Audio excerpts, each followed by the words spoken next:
Thank you for the introduction, and to Lucy and Louise for inviting me to join tonight alongside the other wonderful speakers that we've heard from. I found myself forgetting that I'm giving a presentation because I'm so engrossed in what everybody else is saying. The paper that I'm presenting this evening is about the very early stages of my research as a collaborative doctoral award student working with the Devonshire Educational Trust. Having recently embarked on my PhD, this paper is not yet about results and outcomes, but rather serves as an attempt to open up a dialogue around the reimagining of the future of teaching and learning at country houses. For us as students, researchers, professionals and enthusiasts working with or interested in the country house, we can probably summon up countless reasons extolling the benefits of inviting learners into this setting. We know that they are resource-rich environments, sites of technological innovation, a stage on which to bring the curriculum to life. Those of you who hate audience participation might consider yourselves lucky that this is a virtual seminar and I can't ask you for your thoughts. But I wonder, when you think of education for pupils at country houses, what is it that you picture? It's highly likely that it involves some kind of period dress and a worksheet that asks you to fill in lots of names and dates. While these tried and tested methods can be functional and sometimes fun, they can also be fleeting and the impact short-lived. How then do we address how country estates might be used as alternative learning spaces in the future in a bid to bridge educational gaps relating to attainment and aspiration? Those of you working in or engaging in teaching and learning might be familiar with the concept of STEAM education, an approach which fuses science, technology, engineering, arts, and mathematics as a means of facilitating pupil inquiry, discussion, and critical thinking. Global studies from science centres, teaching universities, and arts organisations have recorded that the benefits of participating in STEAM-based creative learning opportunities include increased flexible thinking, adaptability, and confidence. However, empirical research on STEAM education is in its infancy, and there is often a disconnect between what is presented in the literature and the realities of teaching and learning. To give just one example this evening, the national curriculum stipulates that children should be imbued with cultural capital. That is, the skills and knowledge that you need to become an informed and educated citizen. And yet, the English Baccalaureate, or EBAC, remains one of the key school performance indicators at secondary level. Announced in 2010, the EBAC outlined a school performance measure that would boost pupil uptake in core academic subjects, those ones deemed necessary for pupil progression both in education and the world of work. The EBAC is currently made up of English language and literature, maths, the sciences, a language, and geography or history, with the arts and creative subjects being noticeably absent. Research into the long-term effects of the EBAC is ongoing, but perhaps unsurprisingly, this measure has forced some schools to adapt their curriculum offer, in some cases withdrawing subjects completely. The most commonly withdrawn? Drama and performing arts, followed closely by art and design technology. The squeezing of subjects allied with art and design is not limited to secondary school. 89% of primary school teachers in state schools felt that the 2 terms leading up to national curriculum tests in Key Stage 2 left little time for creative learning opportunities. With the EBAC's restrictive framework and the demands of standardised testing, it is perhaps more important than ever to think creatively about addressing the needs of pupils and teachers. But how can we facilitate this at the country house? To begin with, technologies, styles and traditions can be viewed in situ, offering a unique lens through which to frame inquiry-based skills-focused learning. This contrast to the more contrived classroom environment can be vital to the learning experience and to embedding knowledge, the latter of which underpins crucial learning theories for educators, both in classrooms and alternative learning spaces alike. Kolb's experiential learning model, for example, draws on earlier learning models from psychologists and philosophers such as Jean Piaget and John Dewey.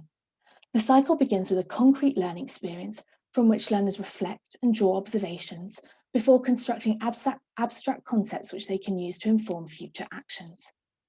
The application of real-life conditions within the alternative learning space can create and enhance a sense of reality that enables the learning cycle to take shape.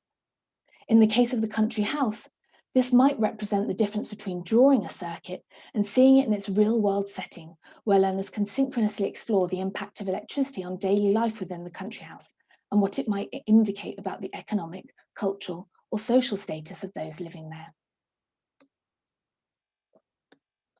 Despite arts and heritage settings often being regarded by educators as the ideal location within which to integrate the arts in the wider learning landscape, there is very little guidance aimed specifically at teaching within and about the country house setting. Within my own research, this has been one of the emerging difficulties. Studies of the country house have traditionally been concerned with histories of architecture, design, and society, with little attention paid to the historic house as a locus of learning. As you can probably imagine, this absence of literature has made the literature review portion of my thesis ever so slightly challenging, but it is also symbolic of the way in which country house visits have been and continue to be conducted with a focus on what the house has been rather than what it might become. To give an example, one of the very few books that I have come across is Christopher Colpin's Learning from Country Houses. Published by the National Trust in 1995, the book was one of 3 titles which sought to highlight the educational and recreational opportunities available to children through the National Trust as part of its centenary year. It therefore uses examples of National Trust properties to structure teaching material according to the study units of the then national curriculum, providing pre, during, and post-visit activities alongside more general background material. The primary focus of this work is to provide histories of the social life of the country house and also to illustrate how National Trust properties might enliven the history curriculum. The book's use of text and paper-based resources is symbolic of its place within a world yet to discover virtual visits and digitised content, but perhaps also of the way in which country house visits have so often been regarded as relevant only to the history curriculum. The second emerging challenge is understanding what the learning offer of the country house should be, and consequently, how it should be benchmarked. In short, where do country house settings fit within the wider learning landscape? We can find historic houses grouped in the museums and galleries category, along with science centres, botanical gardens, and even zoos. Yet when we look at the literature, country house visitors are more commonly regarded as tourists. There's something in there around historic house visiting traditions, which is another paper in and of itself. But this idea of observing, of keeping one's distance, is reflected in the educational experiences that we have sometimes come to associate with this setting. These encounters are ones in which learners are removed, with little interpretation and introduction needed, because the country house and its contents simply speak for themselves. This is perhaps the start of a much larger thread tangled in a web of country house education. Where is the place for interactive and potentially chaotic activities in a location that often makes its business through being pristine and somewhat untouchable? For these reasons, it has been necessary in my research to turn to writing on museum and gallery learning more broadly. On writing about the museum experience, John Falk and Lynn Dearking have asserted that the distinction between formal classroom settings and sites of informal learning was relevant in the 1970s as museums sought to pitch themselves as unique learning environments. But using this term has the potential to suggest that the learning process is inherently different in these locations. Moreover, it may lead to a devaluing of the learning at these informal sites as more weight is given to traditional in-class experiences. This idea is often reflected in governmental policy relating to education, which has largely centred on classroom learning being the place of the most important learning, when in fact, it is of course a lifelong process within which school-based learning makes up just one part. The notion of learning as an active and ongoing process can be linked to theories of constructivism, a paradigm which asserts that learners make or construct their own knowledge and understanding through their experiences. Constructivist approaches state that it's necessary to consider that no 2 pupils are the same, much like outdated notions of the general public. Learners will arrive at school or a site with knowledge acquired from their own prior experiences and interactions.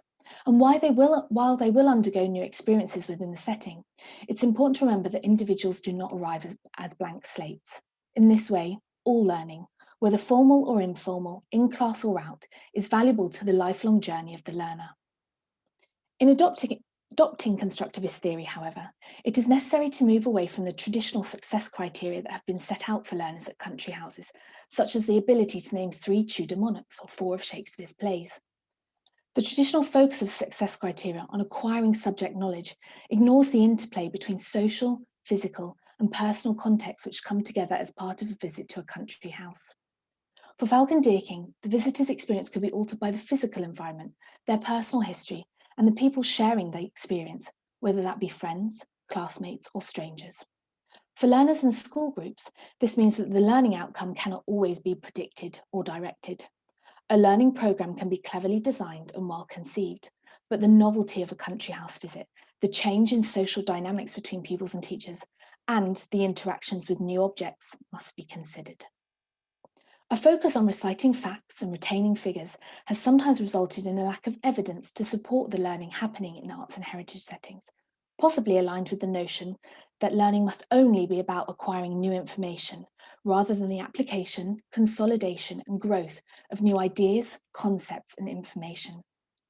Constructing a situation which allows for learner-led, open-ended experiences means that educators have less influence on predicting and directing exactly what will be learned, thus exemplifying one of the key difficulties in recording and evidencing the value of the alternative learning space, when so much of our educational policy is concerned with league tables and rote learning. The interplay between contexts also renders it necessary to look beyond one-off visits and instead consider how the country house setting can be situated within the wider learning landscape. The on-the-day activities represent just one of the building blocks that contribute to successful learning and continued support. This is just one of the segments underpinning my proposed research. I'm currently working with my supervisors to devise a CPD opportunity for teachers, which would allow me to explore aspects such as personal attitudes towards country house learning, perceptions of what the activities might involve, barriers to visiting, and so on. In turn, this will hopefully result in a pupil intervention, and I use that word without thinking of where we are today, but now it seems particularly prominent, within the country house, which is skills-based rather than subject-based. My wonderful supervisors remind me that this planned intervention does not need to change the world, but much like this paper, I hope it sparks a conversation around accessibility and achievement within the country house learning offer. Thank you.